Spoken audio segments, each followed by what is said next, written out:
இயேசு கிறிஸ்துவின் இணையற்ற நாமத்தினால் உங்கள் அனைவரையும் வாழ்த்தி வரவேற்கிறேன். கர்த்தர் நல்லவர், அவர் எப்பொழுதும் நன்மை செய்கிற தேவனாக இருக்கிறார். மாத்திரமல்ல, சத்தியத்தின்படி அவர் ஏற்கனவே எல்லாவற்றையும் நமக்காக செய்து முடித்திருக்கிறார். ஆமென். இன்றைய நாளிலே தேவ செய்திக்குள்ளாக கடந்து செல்ல போகிறோம். பிரியமானவர்களே, தேவ செய்தி தான் எங்களை உயிர்ப்பிக்கிறது, எங்களை வாழ வைக்கிறது, எங்களை அடுத்த படிக்கு அழைத்து செல்லுகிறது. ஆமென். ஆகவே தேவ வசனத்தை அனுதினமும் தியானிக்க வேண்டியது அவசியம், எப்பொழுதும் தியானிக்க வேண்டியது அவசியம். மாத்திரமல்ல, சரியாக அதை புரிந்து கொள்ள வேண்டும். அதுதான் மிக மிக முக்கியம். நிறைய பேரை எனக்கு தெரியும், அவர்களுக்கு ஆதியாமத்திலிருந்து வெளிப்படுத்தல் வரைக்கும் எந்த வசனம் எங்கே இருக்கிறது என்று நல்லாக தெரியும். ஆனாலும் அவருடைய வாழ்க்கையில் எந்த ஆசீர்வாதமும் இல்லை, எந்த விடுதலையும் இல்லை. ஈவன் பிசாசுக்கு கூட ஆதியாமத்திலிருந்து வெளிப்படுத்தல் வரைக்கும் நன்றாக தெரியும். ஆனால் அதனுடைய அர்த்தம், அதனால் அவன் ரட்சிக்கப்படுவான், வெற்றிகரமாக இருப்பான், தேவ சித்தத்தை நிறைவேற்றுவான் என்பது அல்ல. ஆகவே சரியாக நாங்கள் புரிந்து கொள்ள வேண்டும். அதுதான் முக்கியம். 5 வசனம் தெரிந்திருந்தாலும் அந்த 5 வசனங்களை சரியாக புரிந்து கொண்டால் தேவனுடைய மகிமை அதன் மூலமாய் வெளிப்படும். மாத்தாளை பார்த்து இயேசு சொல்லுகிறார், மாத்தாளே மாத்தாளே, நீ விசுவாசித்தால் தேவனுடைய மகிமையை காண்பா என்று நான் உனக்கு சொல்லவில்லையா என்று கேட்கிறார். அந்த ஒரு வசனத்தை மாத்தா விசுவசித்திருந்தாலே பெரிய ரட்சிப்பு, பெரிய மீட்பு, பெரிதான உயிர்த்தெழுதல் மாத்தாளுடைய வாழ்க்கையிலே அனுதினமும் நடப்பதற்கு நிச்சயமாய் அது அனுதினமும் நடப்பதற்கு அது ஏதுவாக இருக்கும். ஆமென். ஆனால் அந்த ஒரு வசனத்தை மறந்து போனபடியினால் அல்லது அதை நம்பாதபடியினால் நம்முடைய வாழ்க்கையிலே அற்புதங்கள் நடப்பதில்லை. ஒரு வசனம் தெரிந்தாலும் அதை முழுமையாய் பிடித்து கொண்டு அதே நம்பினால் நிச்சயமாய் அந்த வசனம் பெரிதான விடுதலையை நம்முடைய வாழ்க்கையிலே கொண்டு வரும். ஆமென்.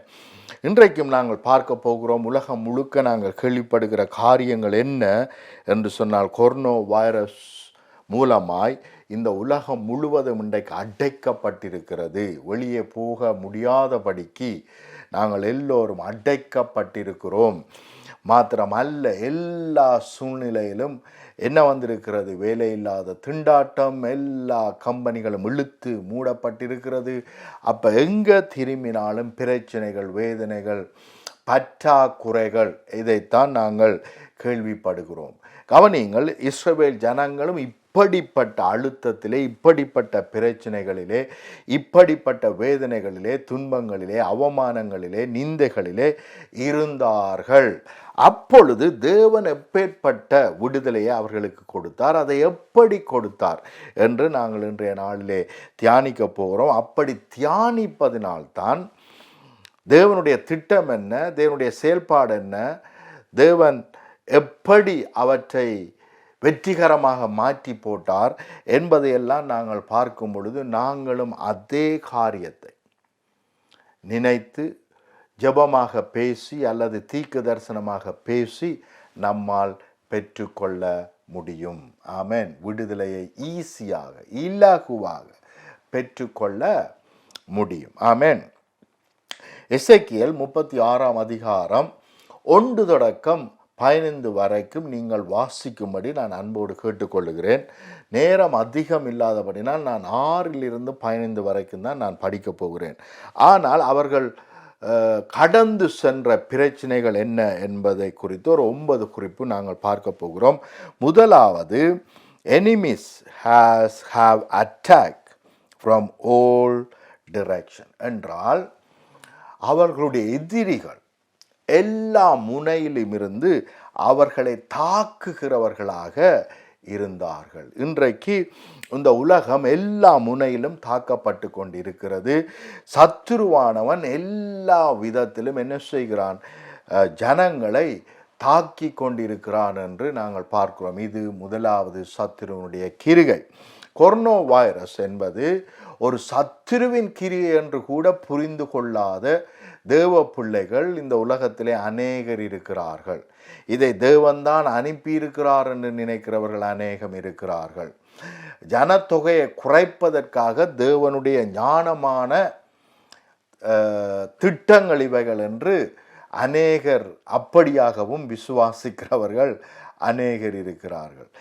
ஆனால் இவர்கள் எல்லாம் தவறாய் விசுவாசிக்கிறார்கள். ஏனென்றால் தேவனை குறித்த சரியான அறிவு அவர்களுக்கு இல்லை. அதனால்தான் ஆண்டவர் சொல்லுகிறார், என்னுடைய ஜனமோ அறியாமையினால் சங்காரமாகிறார்கள் என்று ஓசியா 4:6 நாங்கள் பார்க்கிறோம். தேவனுடைய ஜனம் எனப்பட்ட ஜனம் கூட இன்றைக்கு அறியாமையினால் அழிந்து கொண்டிருக்கிறார்கள். எனிமி என்று சொல்லுகிற எங்களுடைய எதிரி நம்மை மேற்கொண்டு எல்லா விதத்திலும் எங்களை கட்டி போட்டிருக்கிறான், எல்லா விதத்திலும் எங்களை சூறையாடி இருக்கிறான், எல்லா விதத்திலும் எங்களிடத்தில் இருக்கிற எல்லா நன்மையையும் மேன்மையையும் ஆசீர்வாதங்களையும் ஈவன் ஜீவனையும் எடுத்து போடுகிறான் என்று நாங்கள் பார்க்கிறோம்.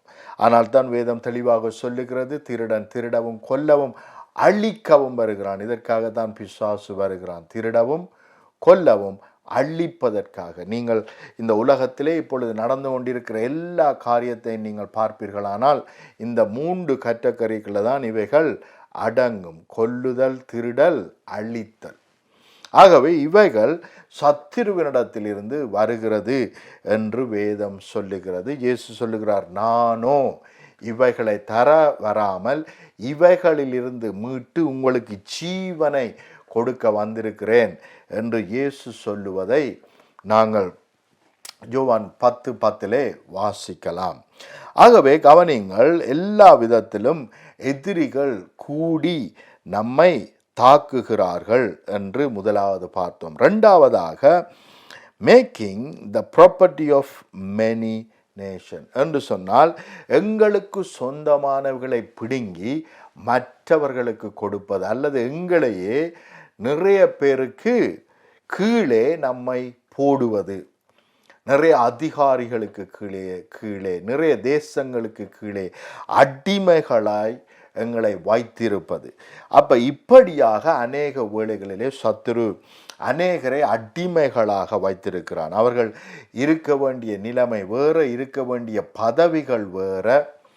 அநேக தீர்க்கதரிசிகள் சொல்லுகிறார்கள், தேவன் டொனால்ட் ட்ரம்பை தான் அமெரிக்காவுக்கு பிரசிடண்டாக நியமித்தார் என்று சொல்லுகிறார்கள். ஆனாலும் சத்ருவானவன் எல்லா விதமான கிரிகையை நடப்பித்து அவரை அந்த பதவிக்கு வராதபடிக்கு தடுத்து நிறுத்தினான் என்று நாங்கள் பார்க்கிறோம். அதே போலத்தான் இங்கே பார்க்கிறோம், நாங்கள் சரியான பதவிக்கு வந்து சரியாக செயல்பட்டால் நிறைய பேருக்கு ஆசீர்வாதம் வந்துவிடும் என்பதற்காக எங்களை தவறான டிபார்ட்மெண்ட், தவறான தொழிலிலே, தவறான பதவிகளிலே, தவறான பிஸ்னஸ்களிலே அல்லது தொழில்களிலே அவன் நம்மை வைத்திருக்கிறான். தவறான இடங்களிலே நம்மை அங்கே கட்டி வைத்திருக்கிறபடினால் நாங்கள் அதுதான் தேவ சித்தம் என்று எண்ணி நாங்கள் அங்கே உட்கார்ந்திருக்கிறோம் அடிமைகளாக. எகிப்து தேசத்திலே இஸ்ரவேல் ஜனங்கள் அடிமைகளாக வாழுவது தேவசித்தம் அல்ல. ஆனால் அதுதான் தேவசித்தம் என்று அவர்கள் அடிமைகளாக இருந்தார்கள். அதே போலத்தான் நாங்களும் இன்றைய நாட்களிலே அப்படியாக இருக்கிறோம். எனிமி பல தேசங்களிலே நம்மை விற்று போட்டான் என்று நாங்கள் பார்க்கிறோம். மாத்திரமல்ல, எங்களுக்கு அவமானங்களையும் வேதனைகளையும் துன்பங்களையும் அவன் கொண்டு வருகிறான். தேவனுடைய பிள்ளைகள் இன்றைக்கு அநேக இடத்திலே அவமதிக்கப்படுகிறார்கள், துன்புறுத்தப்படுகிறார்கள், வேதனையை அனுபவிக்கிறார்கள், மிகவும் வறுமையை அனுபவிக்கிறார்கள், இழப்புக்களை அவர்கள் அனுபவிக்கிறார்கள். இவைகள் எல்லாம் சத்துருவானவன் தான் கொண்டு வந்தான் என்று இந்த அதிகாரத்திலே தேவன் திட்டமாக பேசுகிறார். ஆகவே 1 தொடக்கம் 5 வசனம் வரைக்கும் நீங்கள் கவனமாக படிக்க வேண்டும். இப்படியான வேதனைகள், துன்பங்கள், அழிவுகள், அவமானங்கள், நிந்தைகள், இழப்புக்கள், இவைகள் எல்லாவற்றையும் சத்துரு நம்முடைய வாழ்க்கையிலே கொண்டு வருகிறான் என்று பார்க்கிறோம். நாலாவதாக அழிவுகளை கொண்டு வருகிறான். பெரிய பெரிய கொரோனா வைரஸ் மாத்திரமல்ல, பெரிய புயல்கள், பெரிய பூமி நடுக்கங்கள், இப்படியான காரியங்களை அவன் உருவாக்கி தேசத்திலே அழிவுகளை அவன் கொண்டு வருகிறான் என்று தேவன் திடமாக சொல்லுகிறார். ஆனால் அநேக வேளைகளிலே நாங்கள் இது பிசாசினிடத்திலிருந்து வந்தது, சத்துருவினிடத்திலிருந்து வந்தது என்பதை புரிந்து கொள்ளாமல் தேவன் இதை அனுமதித்தார் என்று நாங்கள் நினைக்கிறோம். கவனியுங்கள், படகிலே அப்போஸ்தலர்களும் இயேசுவும் கடந்து செல்லும் பொழுது அங்கே கடும் புயல் எழும்பி அவர்களை அழிக்க வரும் பொழுது அவர்கள் பிதா அனுமதித்தார் என்று அவர்கள் சொல்லவில்லை. மாறாக அவர்கள் கேட்கிறார்கள், நாங்கள் மடிகிறோம், இயேசுவே உமக்கு கவலை இல்லையா என்று தான் கேட்டார்கள் ஒழிய, இந்த பெரிய புயலை தேவன்தான் அனுமதித்தார், ஆகவே அதற்கு ஒப்பு கொடுப்போம், அதற்கு கீழ்ப்படிவோம் என்று அவர்களும் சொல்லவில்லை. இயேசுவும் அப்படி சொல்லவில்லை. மாறாக இது பிசாசினிடத்தில் இருந்து வந்தது, சத்துருதான் அழிக்கவும் கொல்லவும் திருடவும் வருகிறான் என்பதை அறிந்து இறையாதே அமைதலாயிரு என்று அவர் கட்டளையிட்டார் என்று பார்க்கிறோம். ஆனால் இன்றைக்கு இந்த அறிவு தேவ பிள்ளைகளுக்கே இல்லை. அவர்கள் என்ன நினைக்கிறார்கள் என்றால், இவைகள் எல்லாவற்றையும் தேவன் தான் அனுமதித்தார் என்று அவர்கள் நினைக்கிறார்கள். ஆனால் வேதம் தெளிவாக சொல்லுகிறது, நீங்கள் இந்த பூமியிலே என்னத்தை கட்டுவீர்களோ அது கட்டப்பட்டிருக்கும், பரலோகத்திலும் கட்டப்பட்டிருக்கும். நீங்கள் இந்த பூமியில என்னத்தை கட்டவிழ்க்கிறீர்களோ அது பரலோகத்திலும் கட்டவிழ்க்கப்பட்டிருக்கும் என்று தேவன் சொல்லிவிட்டார்.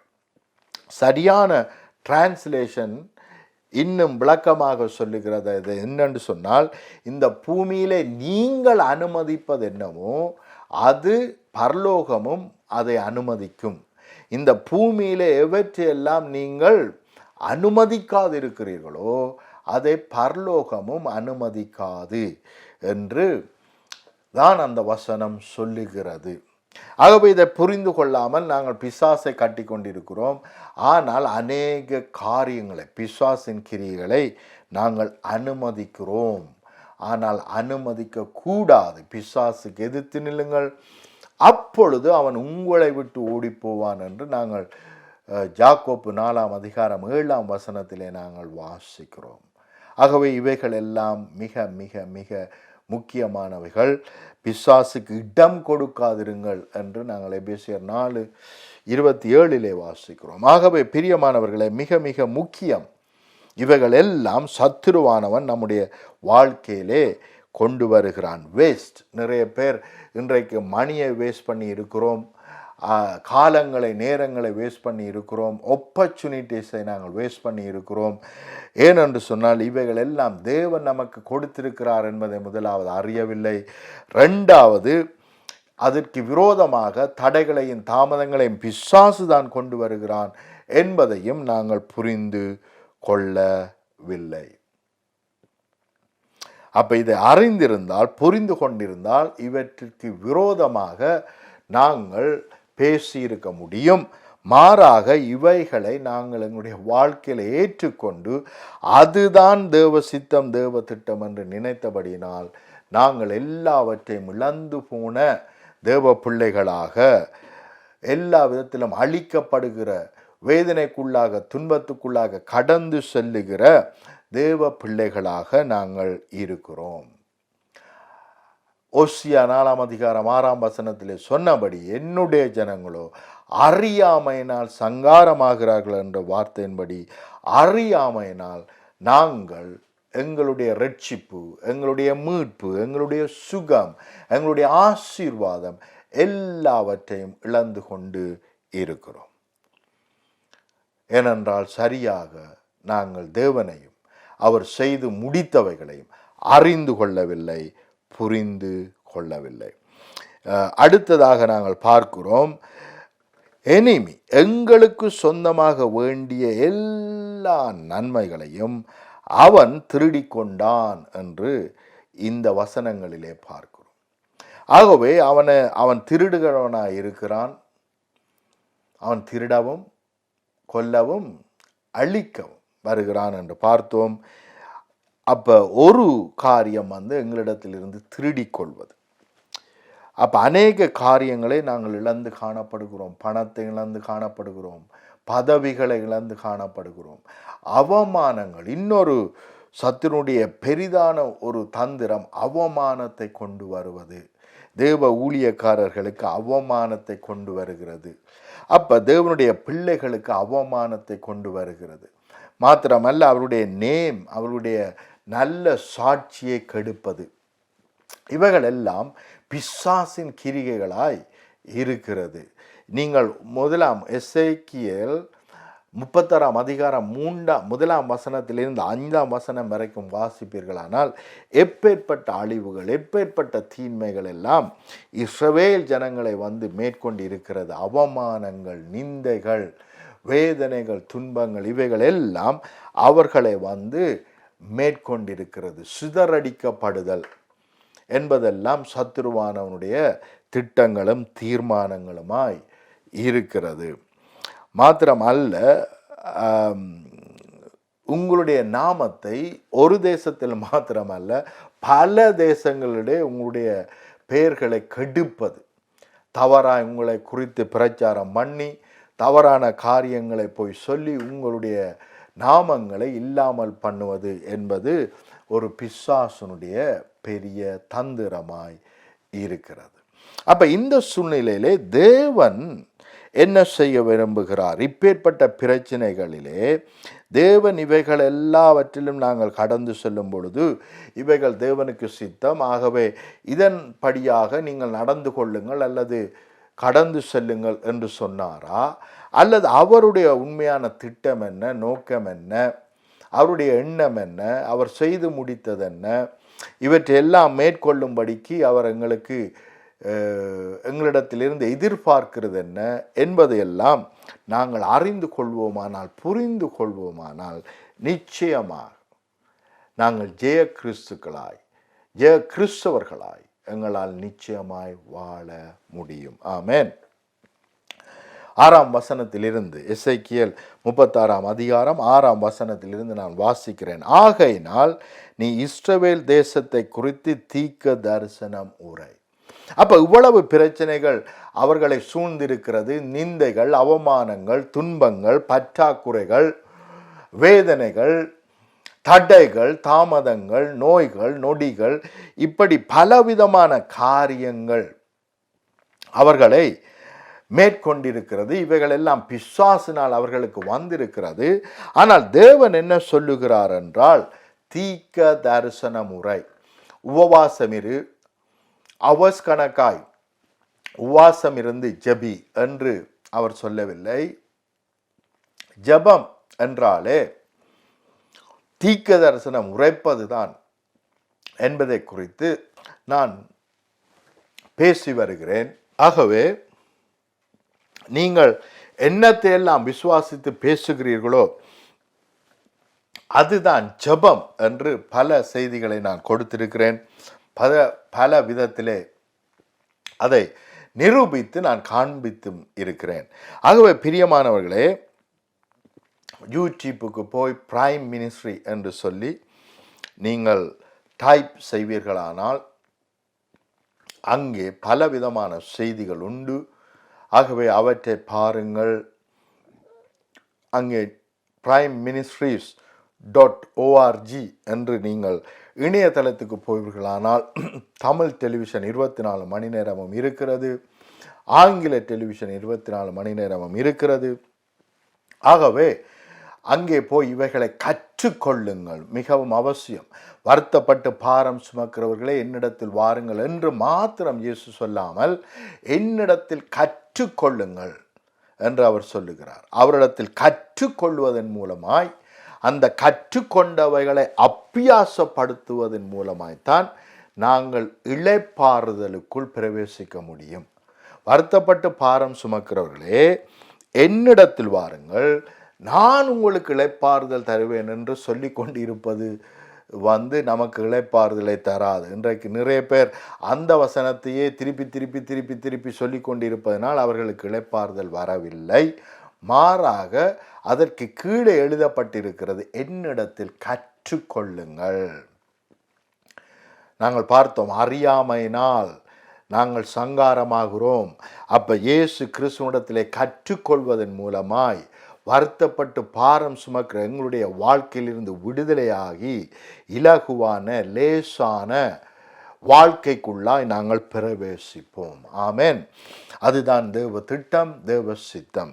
கவனியுங்கள், இந்த இடத்திலே 40 நாள் உபவாசித்து ஜெபி என்று அவர் சொல்லவில்லை. 24 மணி நேரம் அந்நிய பாஷையில் ஜெபி என்று அவர் சொல்லவில்லை. மாறாக அவர் சொல்லுகிறார், நீ இஸ்ரவேல் தேசத்தை குறித்து தீர்க்க தரிசனம் உரைத்து, கவனிங்கள், மலைகளுக்கும் மேடுகளுக்கும் ஆறுகளுக்கும் பள்ளத்தாக்குக்கும் சொல்ல வேண்டியது என்னவென்றால், அப்ப அதனால தான் இயேசுவே சொல்லுகிறார், நீ ஒரு வழியால வரும் பொழுது அங்கே மலை தடையாக இருக்குமானால் உன்னுடைய பயணத்தை மேற்கொள்ளாதபடிக்கு தாமதமாக்குவதற்காக அங்கே உனக்கு முன்பாக குந்தி கொண்டு இருக்குமானால் அதை ரிமூவ் பண்ணு, அதை அந்த இடத்தை விட்டு அகற்றும்படி கட்டளையிடு, பெயர்ந்து போய் கடலுக்கு தள்ளுண்டு போ என்று சொன்னால் அது நடக்கும் என்று சொல்லுகிறார். மாத்திரமல்ல, அப்படி சொல்லி நீ சொன்னது, கவனியுங்கள், வசனத்தை கவனியுங்கள், இயேசு சொன்னது அல்ல, அல்லது ஐயா ஒரு வார்த்தை சொல்லும் நான் குணமாவேன் என்பது அல்ல. மலையை பார்த்து பெயர்ந்து போ என்று சொல்லி நீ விசுவாசித்தால், நீ சொன்னது அப்படியே நடக்கும் என்று நீ விசுவாசித்தால், நீ சொன்னது அப்படி நடக்கும் என்று தேவன் விசுவாசித்தார் என்று அல்ல, அல்லது தேவனே நீர் ஏதாவது ஒரு வார்த்தையை ரிலீஸ் பண்ணும் என்று ஜெபிப்பதினால் அல்ல. நாங்கள் கட்டளையிட்டு விட்டு அல்லது தீர்க்க தரிசனம் உரைத்து விட்டு இங்கிருந்து அப்பாலே போ என்று கட்டளையிட்டு அல்லது தீர்க்க தரிசனம் அப்படி உரைத்து விட்டு நான் சொன்னதுதான் நடக்கும், தேவன் சொன்னது அல்ல, தேவ பிள்ளையாய் இருக்கிற நான் சொல்லுகிறது அப்படியே நடக்கும் என்று விசுவாசித்தால் அது அப்படியே நடக்கும் என்றுதான் வேதம் சொல்லுகிறது. அப்ப எல்லாமே எங்களுடைய விசுவாசத்தின்படிதான் செயல்படுகிறது, ஒழிய தேவ விசுவாசத்தின்படி அல்ல. தேவன் ஏற்கனவே ஆயத்தப்படுத்தி விட்டார். எங்களை மேற்கொள்வதற்காக எல்லா நன்மையும், எல்லா விடுதலையும், எல்லா ரட்சிப்பும் ஆயத்தமாக இருக்கிறது. ஆனால் நாங்கள் கட்டளையிட்டால்தான் அது நம்மை மேற்கொள்ள முடியும். ஆகவேதான் அவர் சொல்லுகிறார், தீர்க்க தரிசன முறை எங்கே உரைக்க வேண்டும் என்றால், எங்கே எல்லாம் தடைகள் இருக்கிறதோ, தாமதங்கள் இருக்கிறதோ, எந்த இடத்திலெல்லாம் செழிப்பு வர வேண்டுமோ, எந்த இடத்திலெல்லாம் விடுதலை வர வேண்டுமோ, எந்த இடத்திலெல்லாம் சுகம் வர வேண்டுமோ, எந்த இடத்திலெல்லாம் உயிர்த்தெழுதல் வர வேண்டுமோ, அந்த இடத்திலே தீர்க்க தரிசனமாக அந்த உயிர்த்தெழுதலை பேச வேண்டும், சுகத்தை பேச வேண்டும், விட்டுதலையை பேச வேண்டும், ரட்சிப்பை பேச வேண்டும், செழிப்பை பேச வேண்டும், ஆசீர்வாதத்தை பேச வேண்டும். அப்படி பேசும் பொழுது எந்த ஏரியாவை பார்த்து, எந்த ஃபேக்டரியை பார்த்து, எந்த தோட்டத்தை பார்த்து, எந்த துறவை பார்த்து, எந்த மரத்தையும் செடிகளையும் பார்த்து, எந்த மலைகளை பார்த்து, அல்லது எந்த காட்டாத்தி மரத்தை பார்த்து நாங்கள் பேசுகிறோமோ அந்த வார்த்தை அப்படியே அவைகளை மேற்கொள்ளும். அப்ப இங்கே பார்க்கிறோம், நீ என்ன செய்ய வேண்டுமாம், நாங்கள் தீர்க்கதரிசனம் உரைக்க வேண்டுமாம். என்னத்தை பார்த்து? மலைகளுக்கும் மேடுகளுக்கும் ஆறுகளுக்கும் பள்ளத்தாக்குகளுக்கும் சொல்ல வேண்டியது என்னவென்றால், கர்த்தராகிய ஆண்டவர் உரைக்கிறார், இதோ நீங்கள் புறஜாதிகள் செய்யும் அவமானத்தை சுமந்தபடியினால் நான் என் எரிச்சலினாலும் என் உக்கிரத்தினாலும் பேசினேன். ஆதலால் கர்த்தராகிய ஆண்டவராகிய நான் என் கரத்தை உயர்த்துவேன், உங்களை சுற்றிலும் இருக்கிற ஜாதிகள் தங்களுடைய அவமானத்தை நிச்சயமாய் சுமப்பார்கள் என்று சொல்லுகிறேன். அப்ப அவமானம் எங்கே வந்திருக்கிறதோ அந்த இடத்திலே ஐயோ அவமானம், ஐயோ அவமானம், ஏன் இவர்கள் என்னை அவமானப்படுத்துகிறார்கள், துன்பப்படுத்துகிறார்கள், இயேசுவுக்கும் இப்படித்தானே செய்தார்கள், இயேசுவை பிசாசின் தலைவர் என்று கூப்பிட்டார்களே, ஆகவே இவர்கள் எனக்கு அதைவிட அதிகமாய் செய்வார்கள் என்று சொல்லி எல்லா அவமானங்களையும் நாங்கள் ஏற்றுக்கொள்ளுகிறோம். ஆனால் தேவன் சொல்லுகிறார், நீ தீர்க்க தரிசன முறை, அப்படி அதற்கு விரோதமாய் நீ தீர்க்க தரிசனம் உரைக்கும் பொழுது அவமானம் நம்மை அல்ல, நமக்கு அவமானத்தை கொண்டு வர நினைத்த பிசாசின் மீது அந்த அவமானங்கள் போய் சேரும் என்று சொல்லுகிறார். அவன் நமக்கு அவமானத்தை கொண்டு வர முயற்சி செய்தான், ஆனால் அவமானம் அவனை மேற்கொள்ள போகிறது. நமக்கு சுயயினத்தை கொண்டு வரணும் என்று அவன் சுயயினத்தை கொண்டு வந்து நமக்கு அவமானத்தை தர வேண்டும், பற்றாக்குறையை கொண்டு வந்து நமக்கு அவமானத்தை தர வேண்டும், வேதனைகள் துன்பங்களை கொண்டு வந்து நமக்கு அவமானத்தை தர வேண்டும். சபை உங்களுடைய சபைகளை இல்லாமல் பண்ணி நமக்கு அவமானத்தை கொண்டு வர வேண்டும். இப்படி பல விதத்திலே அவன் முயற்சி செய்கிறான். ஆனால் தேவனோ சொல்லுகிறார், அவனுக்குத்தான் அந்த அவமானம் போய் சேரும் என்று அவர் சொல்லுகிறார். ஆகவே பிரியமானவர்களே, மிக மிக முக்கியம், அவமானம் சத்துருவை மேற்கொள்ளும் என்று சொல்லுகிறார். அவமானம் எங்களை மேற்கொள்ளுவது தேவ சித்தம் அல்ல. அதனால் தான் அவர் நம்முடைய அவமானங்களை சுமந்தார், வேதனைகளை துன்பத்தை சுமந்தார், நானும் நீங்களும் சுமக்க கூடாது என்பதற்காக. இவற்றை நாங்கள் எஸ்ஐயா 53 அதிகாரத்திலே நாங்கள் வாசிக்கலாம். ஆமென். கவனியுங்கள். மாத்திரமல்ல, இஸ்ரவேல் மலைகளே, நீங்கள் உங்கள் கொப்புக்களை விட்டு என் ஜனமாகிய இஸ்ரவேலுக்கு உங்கள் கனிகளை கொடுப்பீர்கள், அவர்கள் சமீபமாய் வந்து விட்டார்கள். கவனியுங்கள், அங்கே இருக்கிற கொம்புகள், அங்கே இருக்கிற மரம், செடி, கனி எல்லாவற்றிற்கும் நாங்கள் தீர்க்க தரிசனம் உரைக்க வேண்டுமாம். எப்படி உரைக்க வேண்டும்? பலுகி பெருகி கனி கொடுப்பாயாக என்று நாங்கள் கட்டளையிட வேண்டும் என்று தேவன் சொல்லுகிறார். தீர்க்க தரிசனம் உரைக்க வேண்டும் என்று தேவன் சொல்லுகிறார்.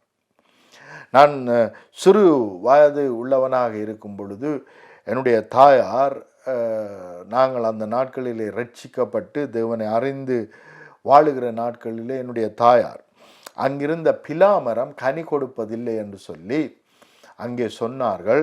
சொன்ன பொழுது என்னுடைய தாயார் போய் அந்த பிலாமரத்தின் மேல் கையை வைத்து கட்டளையிட்டார், கனி கொடுப்பாயாக என்று சொல்லி.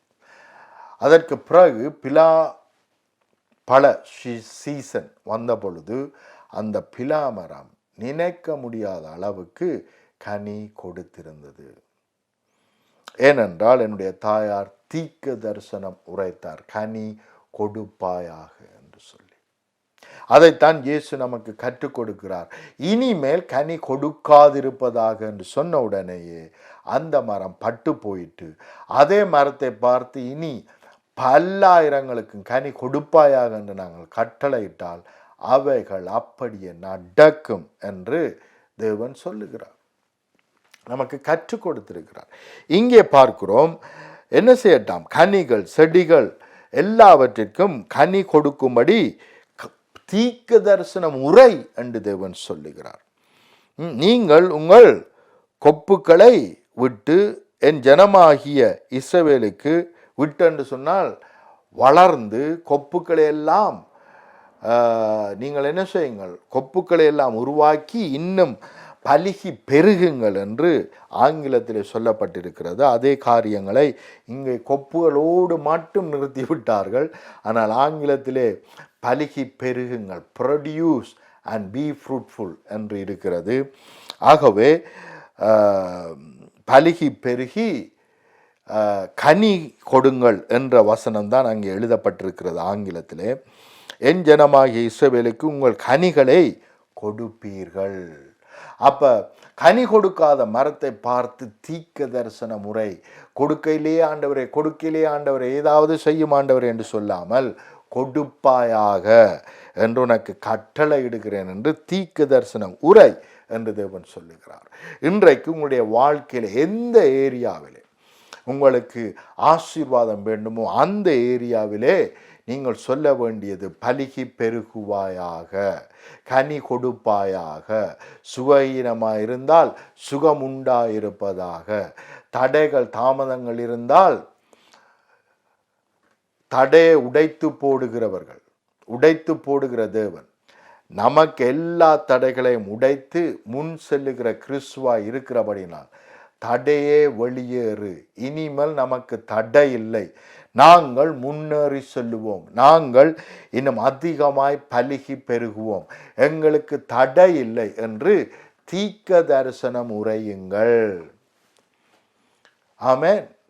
அப்படி உரைக்கும் பொழுது என்ன நமக்கு வேண்டுமோ அவற்றை தீர்க்க தரிசனமாக நாங்கள் உரைக்கும் பொழுது அவைகள் வந்து மேற்கொள்ளும். கவனியுங்கள், இங்கே பார்க்கிறோம் 1ஆம் வசனத்திலிருந்து 5ஆம் வசனம் வரைக்கும் அவர்களுக்கு நிறைய புரோப்பங்கள் இருக்கிறது.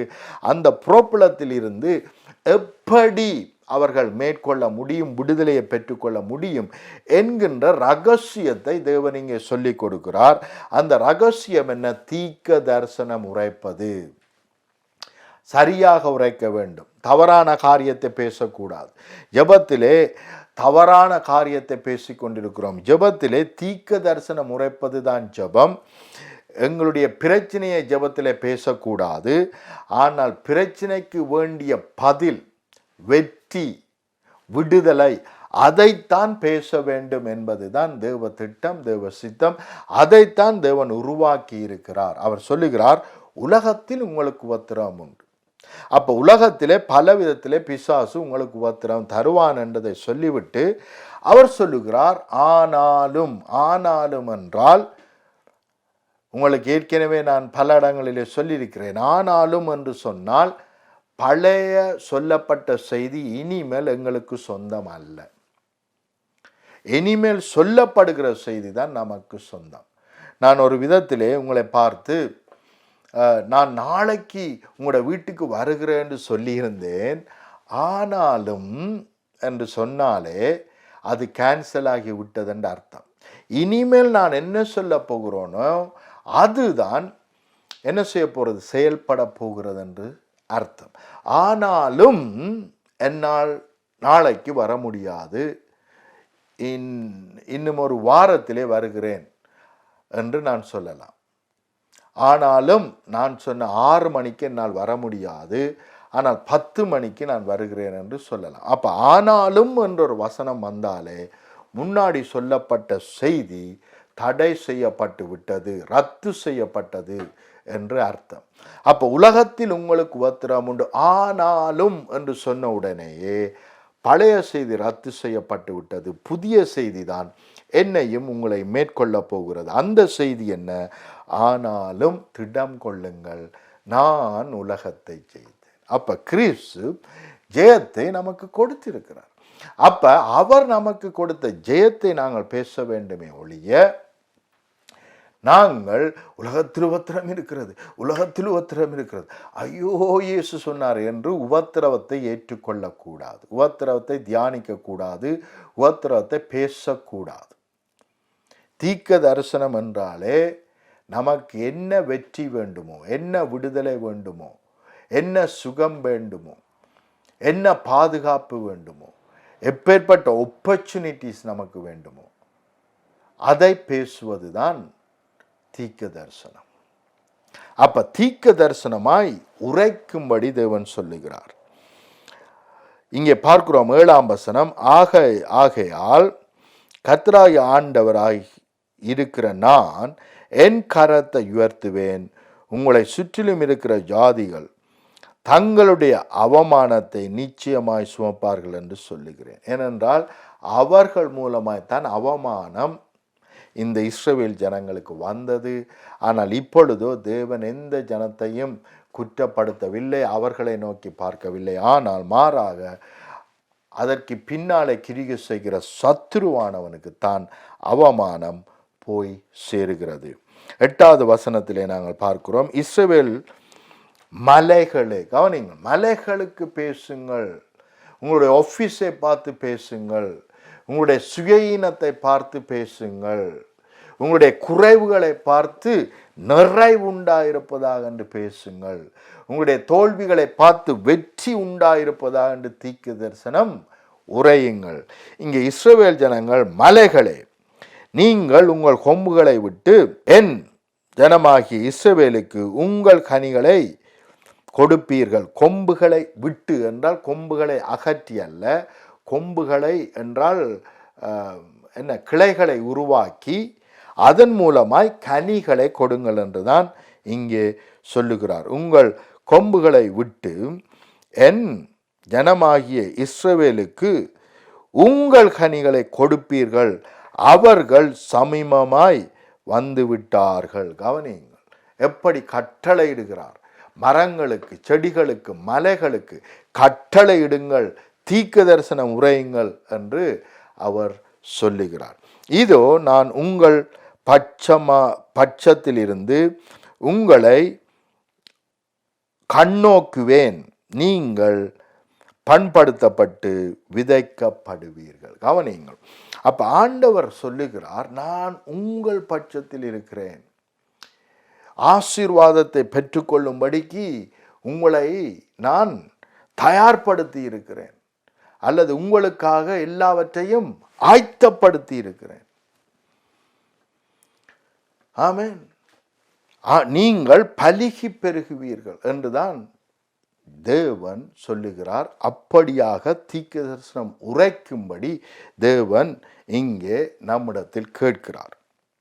நான் உங்கள் மேல் இஸ்ரவேல் வம்சமாகிய மனுஷர் யாவரையும் வர்த்திக்க பண்ணுவேன், பட்டணங்கள் குடியேற்றப்படும், அவாந்தரமான ஸ்தலங்கள் கட்டப்படும். கவனிங்கள், தேவனுடைய சித்தம் என்ன? அப்ப இன்றைக்கு இடிந்து போய்கொண்டிருக்கிற உலகத்தை பார்த்து அது இப்படியே அழிந்து போகட்டும் என்பது தேவ சித்தம் அல்ல. இவைகள் எல்லாம் கட்டப்பட வேண்டும், நாட்டப்பட வேண்டும். அழிந்து போயிருக்கிற குடும்பங்கள் கட்டப்பட வேண்டும், நாட்டப்பட வேண்டும். பிஸ்னஸ் ஸ்தாபனங்கள் கட்டப்பட வேண்டும், நாட்டப்பட வேண்டும். தேசங்கள் கட்டப்பட வேண்டும், நாட்டப்பட வேண்டும் என்று தேவன் விரும்புகிறார். நான் உங்கள் மேல் இஸ்ரவேல் வம்சமாகிய மனுஷர் யாவரையும் வர்த்திக்க பண்ணுவேன். கவனிங்கள், அதுதான் தேவ சித்தம். வர்த்திக்க பண்ணுவது, பலுகி பெருக பண்ணுவது தேவ சித்தமாயிருக்கிறது. பட்டணங்கள் குடியேற்றப்படும். எங்கெல்லாம் ஒருவருமே இல்லாமல் காடாக வனாந்தரமாக இருக்கிறதோ அந்த இடத்திலெல்லாம் என்ன செய்யப்படுமாம்? குடி ஏற்றப்படும். அவாந்தரமான ஸ்தலங்கள் கட்டப்படும் என்றுதான் தேவன் சொல்லுகிறார். இப்படியாக தீர்க்க தரிசனம் உரைக்க வேண்டும். நாங்கள் கடந்து செல்லும் பொழுது வயல்வெளிகளை பார்க்கிறோம், வெட்டாந்தரையாய் இருக்கிற நிலங்களை பார்க்கிறோம். அவற்றையெல்லாம் பார்த்து செழிப்படுவாய் அடைவாயாக, பலுகி பெருகுவாயாக, கனி கொடுப்பாயாக என்று நீங்களும் நானும் பேச வேண்டும். பேசாமல் இருக்கக்கூடாது. ஐயோ பார், இப்படியெல்லாம் இருக்க வறண்டு போற்றுது என்று பேசக்கூடாது. கட்டப்படுவாயாக, செழிப்படைவாயாக, விருத்தி அடைவாயாக, கனி கொடுப்பாயாக என்று நாங்கள் பேச வேண்டும். ஆமென். 11ஆம் வசனம், உங்கள் மேல் மனுஷரையும் மிருக ஜீவன்களையும் பெருகி பலுகும்படி வர்த்திக்க பண்ணுவேன். கவனிங்கள், ஜனங்களை மாத்திரம் தேவன் வர்த்திக்க பண்ணுகிறார் அல்ல, ஜனங்களுக்கு தேவையான சகலத்தையும் அவர் வர்த்திக்க பண்ணுகிற தேவனாக இருக்கிறார். அப்ப இஸ்ரவேலே, நான் உன்னை வர்த்திக்க பண்ணுவேன் என்று சொல்லி ஜனங்களை மாத்திரம் அவர் வர்த்திக்க பண்ணிவிட்டு அந்த ஜனங்களுக்கு தேவையான உணவுகள், மிருகங்கள் அல்லது இறைச்சி இப்படியான வகைகள் பலுகி பெருகாமல் இருந்தால் பட்டினியிலே இவர்கள் செத்து போய் விடுவார்கள். அப்ப தேவன் அப்படிப்பட்ட முட்டாள் அல்ல. இன்றைக்கு அநேகர் அப்படித்தான் நினைக்கிறார்கள். அநேகர் நினைக்கிறார்கள் கொரோனா வைரஸை தேவன் அனுப்பினதின் நோக்கம் சனத்தொகையை இந்த பூமியிலே குறைப்பதற்காக என்று சில ஞானிகள் என்று நினைக்கிறவர்கள் தங்களை அப்படி நினைத்து சொல்லுகிறார்கள். ஆனால் உண்மை அது அல்ல. அழிந்து போயிருக்கிற தேசங்கள், கட்டப்பட வேண்டும், ஜனங்கள் பலுகி பெருக வேண்டும் என்பதுதான் தேவ திட்டம், தேவ சித்தமாக இருக்கிறது. மாத்திரமல்ல, ஜனங்களை மாத்திரமல்ல, மிருக ஜீவன்களையும் பலுகி பெருகும்படி வர்த்திக்க பண்ணுவேன். பூர்வ நாட்களில் நீங்கள் இருந்த நிலையில் நான் உங்களை ஸ்தாபித்து என்றால், முன்னாடி நீங்கள் ஆசீர்வாதமாக இருந்த நிலையில் உங்களை ஸ்தாபித்து, உங்கள் முந்தின சீரை பார்க்கிலும் என்று சொன்னால் முந்தின ஐஸ்வர்யத்தை பார்க்கிலும் உங்களுக்கு நற்கீர் உண்டாக செய்வேன். ஆங்கிலத்தில் அழகாக இருக்கிறது, முந்தின ஆசீர்வாதத்தை பார்க்கிலும் பிந்தின ஆசீர்வாதம் இன்னும் மிக மகிமையாய் மேன்மையாய் இருக்கும் என்று ஆங்கிலத்தில் இருக்கிறது. இங்கே உங்கள் முந்தின சீரை பார்க்கிலும் உங்களுக்கு நற்சீர் உண்டாக செய்வேன், அதனால் நான் கர்த்தர் என்று அறிந்து கொள்வீர்கள். கவனிங்கள், எப்படி நாங்கள் தேவனுக்குள் இருக்கிறோம், தேவ ஆசீர்வாதத்திற்குள் இருக்கிறோம், தேவ ரட்சிப்புக்குள் இருக்கிறோம் என்பதை அறிந்து கொள்ள முடியும் என்று சொன்னால், அவருடைய ஆசீர்வாதம் இன்னும் அதிகமாய் எல்லா ஏரியாவிலும் பலுகி பெருகுவதனால் மாத்திரமே. இங்கே பாருங்கள், இப்பேற்பட்ட ஆசீர்வாதத்தை கூறிவிட்டு தீர்க்க தரிசனமாய் பேசு என்று கூறிவிட்டு சொல்லுகிறார், முன்னிருந்த ஆசீர்வாதங்களை பார்க்கிலும் மேன்மையான மகிமையான நற்சீர் பொருந்தின ஆசீர்வாதங்கள் உங்களை மேற்கொள்ளும், அதனால் நான் கர்த்தர், நானே தேவன் என்று நீ அறிந்து கொள்வாய். அப்ப நீங்களும் நானும் இவர்தான் மெய்யான தேவன், இவர்தான் ஆசீர்வதிக்கிற தேவன், இவர்தான் விடுதலை ஆக்கிற தேவன், இவர்தான் எங்களுக்கு சுகத்தை அளிக்கிற தேவன், இவர்தான் எல்லா தடைகளிலும் இருந்து எங்களை விடுதலையாக்கி மேன்மையான இடங்களிலே உட்கார வைக்கிற தேவன் என்று அறியும்படிக்கு மேன்மையான ஆசீர்வாதம், முன்னிருந்ததை பார்க்கிலும் மேன்மையான ஆசீர்வாதம் நம்மை மேற்கொள்ளும் என்று சொல்லுகிறார்.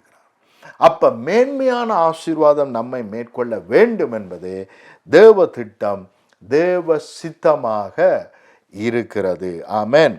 நான் உங்கள் மேல் என் ஜனமாகி இஸ்ரவேல் மனுஷரை நடமாட பண்ணுவேன். நான் உங்கள் மேல் என் ஜனமாகிய இஸ்ரவேலின் மனுஷரை நடமாட பண்ணுவேன். இந்த உங்கள் மேல் என்று பேசுகிறது அங்கே இருக்கிற மலைகளுக்கு கட்டளையிடு.